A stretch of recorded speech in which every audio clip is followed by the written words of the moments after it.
శ్రీరామ్. ఇవాళ నేను మీకు ఆల్ వెజిటబుల్ పికిల్ చూపిస్తున్నానండి.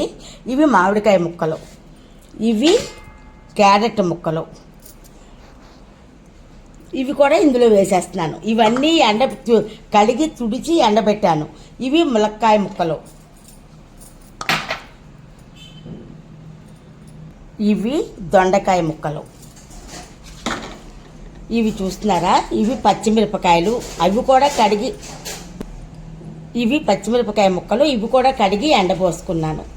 అలాగని ఇవి మామూలు అల్లం అండి, డైలీ మనం అన్నంలోకి కూరల్లోకి యూజ్ చేసే అల్లం ముక్కలు. ఇవి కూడా, ఇవి మామిడి అల్లం ముక్కలు,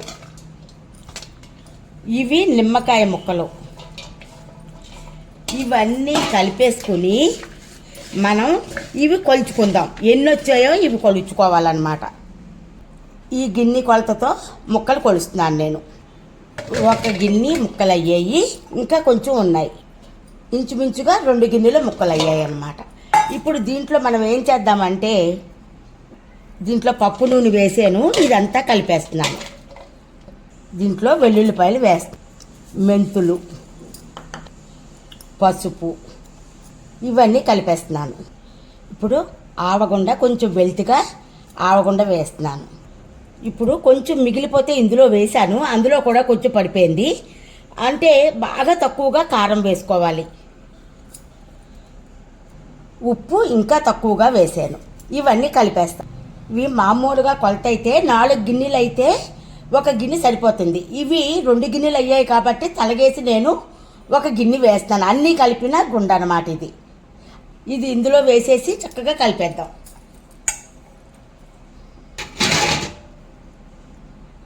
ఇది ఆవాలు, మెంతులు వేయించి దంచి పెట్టుకున్న గుండ, ఇది కూడా వేసి కలిపేసుకుందాం.